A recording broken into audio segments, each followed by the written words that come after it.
All right, let's do it. We are now going to bring up the next comic that we read because, damn, it was fantastico. We have Ghost Rider. Do people know that there was a new Ghost Rider that dropped last month in February and that they're on issue numero dos? I hope so. All right, let's do it. Zeitgeist. No, is that? Yeah, I think it's Zeitgeist. Is that the name of the barf guy? Yeah, I think that's his name. All right, so we have Ghost Rider 2022, issue number 1 dropping in February.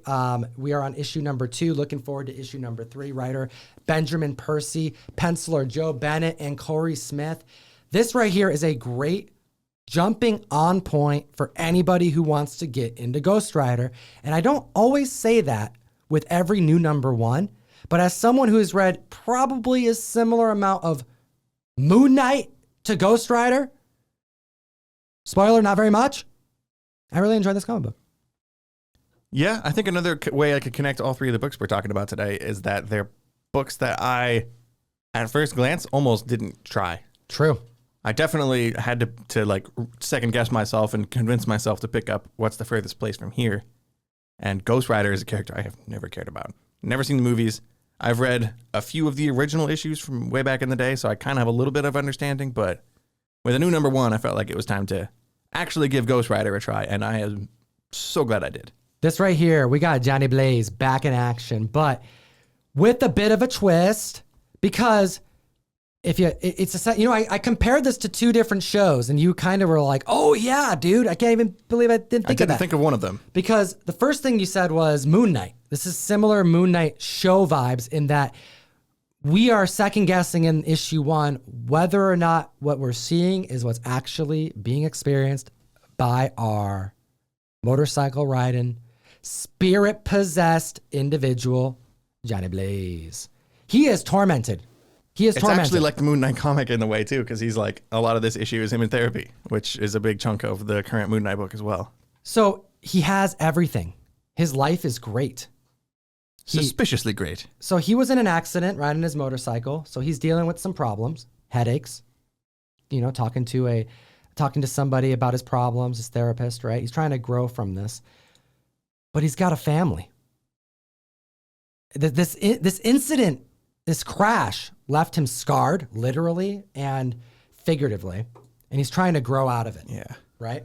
But what's curious is that he has a family. He has kids. He's got a job. He's working with his father-in-law. Like, there's things that are going on. He's not normally a happy character. Like, things don't usually work out for Johnny Blaze.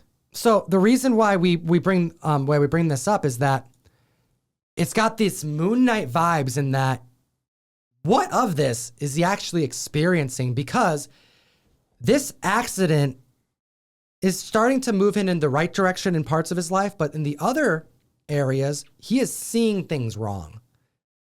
Things that aren't there. He sees a dog, and it's actually a creature.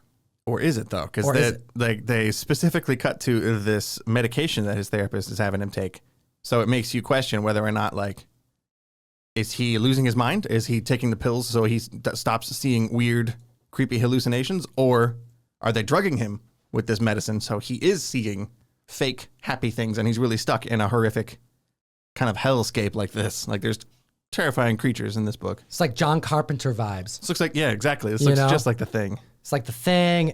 There's elements of horror in this, which I love that kind of stuff. Body horror is something I always enjoy in comics because I like feeling gross and awkward when reading comics. It's like, escapism, right? Anything with a bunch of eyes is going to get you a little creeped out, right? So the thing is that he's living this perfect life and he's seeing images like that on real people and animals, but then also it switches back. So you're constantly wondering, is he crazy? Or, what is he catching a glimpse of the reality, or is he just tripping? Well, we don't know. And that's the beauty. Also, this perfect life that he has, is it real? Which is actually similar to WandaVision, Westview. That was the connection you made that made me kind of go like... Right? It's a bit of both, right? Oh. There we go. Okay. I gotcha. So by the end of issue 1, in order for Johnny Blaze to break out of this reality that we don't even really know for sure what he's experiencing. This could just be an extended psychotic break. Exactly. That's why I like it. It's great. I love that too. We have an idea of where it's headed. where it's going, rather. But in order to get out of this psychotic break, he needs to let go, and he needs to go against what he wants to keep the same, which is his love for his family. He cuts his wife's fingers off. He realizes that this isn't right, that this is a prison, and he's got to break out. So that's what he does. He breaks out of it in the most brutal way, takes the wedding ring off the finger he just cut off, throws it in the fire, gets his motorcycle, starts traveling, and becomes the spirit of vengeance. We're into issue 2. Did you grab the, or maybe get the shot of him actually? I'm having to remember in these moments, do I want to do the reveals yet? Right. And I want to save it. I want to save it for the community to see. He goes back to becoming the spirit of vengeance. There is a government agency that's having to come out now and figure out how to put a stop to so much paranormal activity that's happening because Ghost Rider's not around. He's not. They're like intentionally keeping him captive, and all of the monsters are kind of having their way in the world. So yeah, there's this special kind of paranormal agency that is tasked with stopping this stuff. Exactly. So, so I don't want to get into too much. Yeah, exactly. How much do we? I'm going to stop it right there. This is how we can wrap this up. Where do we think this story is going?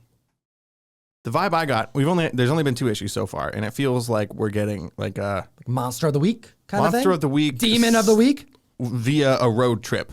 Like he's going to be driving all over the place on his motorcycle and solving mysteries and monster crimes along the way, which I'm into. That's especially based off the strength of these first 2 issues.